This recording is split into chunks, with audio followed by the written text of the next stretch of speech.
हमारा बसेरा उजाड़ कर अगर रैन बसेरा बनाएंगे। स्मार्ट सिटी के नाम पे कई हजार करोड़ रुपए का वो बेड़ा कर दिया है।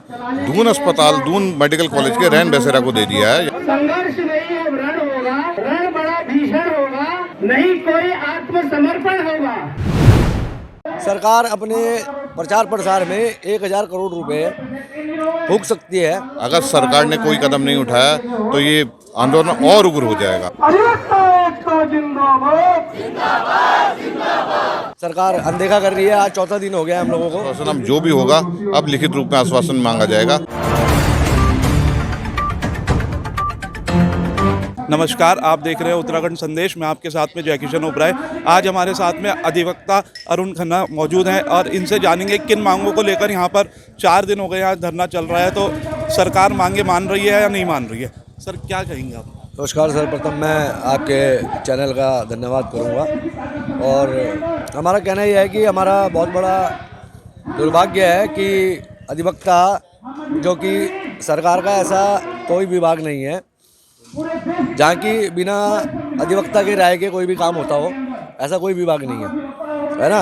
हमारे अधिवक्ता साथियों को सलाहकार रखा जाता है। हमारे अधिवक्ता साथी कोर्टों में डीजीसी, एडीजीसी रह के जो है सरकार को सपोर्ट करते हैं। सरकार का जो भी वो होती है उसमें अपना पूरा सहयोग करते हैं। उसके बावजूद भी जो है हम लोगों को, अगर चैम्बर निर्माण कोई इतनी बड़ी चीज़ है नहीं, क्योंकि आपके पास ज़मीन बड़ी है ना, आपके पास व्यवस्था है। जब सरकार अपने प्रचार प्रसार में 1000 करोड़ रुपए फूंक सकती है ना, तो 1000 करोड़ कोई छोटी रकम तो होती नहीं है।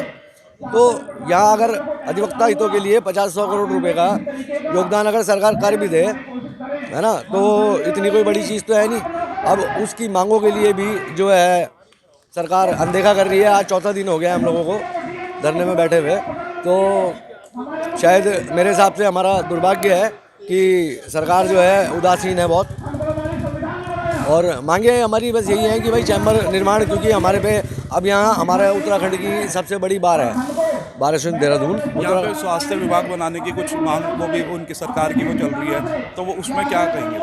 भाई वही कह रहा हूँ ना मैं, सरकार जो है, सरकार के अधिकारी सरकार को गुमराह करने में लगे हुए हैं। भाई जो चीज़ जहाँ पे पिछले कई वर्षों से 60-70 साल हो गए हैं, हमारे अधिवक्ता आज़ादी के समय के बाद से ही यहाँ पे जो है देहरादून में अधिवक्ताओं के रूप में काम कर रहे हैं।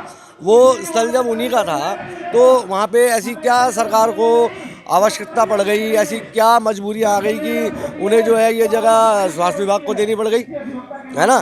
जबकि सामंजस्य के साथ आप लोग बैठते, अधिवक्ताओं के जो बार काउंसिल है हमारी, उत्तराखंड बार एसोसिएशन है हमारी देहरादून की, तो उनके साथ बैठ के क्या सरकार इतनी सी व्यवस्था भी नहीं कर सकती, है ना। जबकि आप लोगों ने जो है स्मार्ट सिटी के नाम पे कई हजार करोड़ रुपए का वो बेड़ा कर दिया है ना। और भी अभी माननीय हमारे मोदी जी आए थे, तो उसमें भी 50-100 करोड़ रुपए का इन्होंने, जबकि हम देख रहे थे कि ITI में 60 लाख रुपए का बजट जो है खराब खाने में, उस चीज़ में वो उन्होंने वहाँ लुटा दिया गया।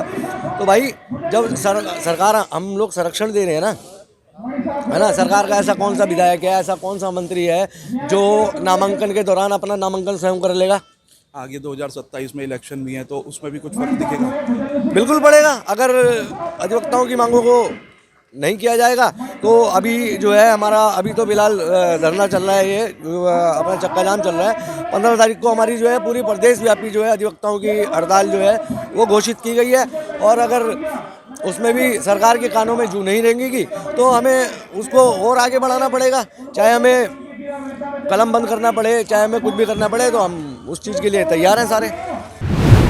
सर, किन मुद्दों को लेकर अधिवक्ता सड़कों पर आ रखा है? देहरादून बार एसोसिएशन ने धरना प्रदर्शन आज चौथा दिन है यहाँ पे रखा है, क्योंकि न्यायालय का भवन तैयार हो चुका है। वकीलों को भूमि दी गई है, लेकिन वो भूमि पर्याप्त नहीं है। 5 बीघे केवल भूमि है, उसमें चैम्बर बना लिए।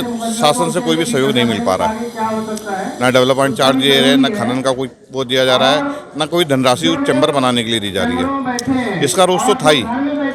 एक अचानक क्या हुआ, जहाँ पे हम लोग बैठे हुए हैं, ये ज़मीन और ये बिल्डिंग जहाँ हम लोग अभी प्रैक्टिस कर रहे थे, पहले से चले आ रहे थे, करीब 40-50 साल से हम लोग जो जहाँ बैठे हैं, वो गवर्नमेंट ने दून अस्पताल, दून मेडिकल कॉलेज के रैन बसेरा को दे दिया है। यहाँ पे रैन बसेरा बनाना चाह रहे हैं। हमारा बसेरा उजाड़ कर अगर रैन बसेरा बनाएंगे तो उसका विरोध हो रहा है। ये विरोध धीरे धीरे बढ़ता जा रहा है। मैं बार काउंसिल का चेयरमैन हूँ, इन पे मुझे पद प्राप्त हुआ था। मैंने 15 तारीख को संपूर्ण उत्तराखंड में हड़ताल रखी है। कोई अधिवक्ता उस दिन काम नहीं करेगा पूरे उत्तराखंड का इनके समर्थन में, और सरकार से प्रार्थना की है और उन्हें ज्ञापन भी दिया है प्रधानमंत्री जी को, सीएम साहब को, यहाँ के मुख्यमंत्री जी को और चीफ जस्टिस ऑफ उत्तराखंड को कि कभी भी कोई नीति अगर ऐसे बनती है, कहीं भी उसका न्यायालय का निर्माण होता है तो उसके साथ लगते ही अधिवक्ता को बैठने का स्थान दिया जाए और वहाँ अधिवक्ता के चैम्बर भी बना के दिए जाएँ उसी बजट में जिस बजट पे न्यायालय की बिल्डिंग बनाई जाती है। पूरे उत्तराखंड में जहाँ जहाँ भी न्यायालय हैं वहाँ पे वकीलों के चैम्बर में बैठने के स्थान की हम लोग मांग कर रहे हैं, क्योंकि पूरे उत्तराखंड में ये मुद्दा बहुत ज्वलनशील तरीके से फैलता जा रहा है। अगर सरकार ने कोई कदम नहीं उठाया तो ये आंदोलन और उग्र हो जाएगा। सर, आने वाले इलेक्शन में भी इसका जो असर देखने को मिलेगा? इलेक्शन की तो अभी बात की बात है। इलेक्शन में तो अभी कोई देखने को मिलेगा नहीं मिलेगा ये नहीं कह सकते। अभी तो हमारे बार काउंसिल का इलेक्शन है, बार एसोसिएशन का इलेक्शन है, पहले तो ये है। उसके बाद देखेंगे। अगर सरकार हमारा साथ देगी तो अच्छी बात है, और सरकार देगी। मुझे तो पूरी उम्मीद है सरकार से कि कहीं ना कहीं कुछ ना कुछ साथ मिलेगा और कुछ ना कुछ आश्वासन मिलेगा। और आश्वासन अब ऐसा नहीं चाहिए कि केवल मौखिक आश्वासन, अब जो भी होगा अब लिखित रूप में आश्वासन मांगा जाएगा और तभी काम चलेगा।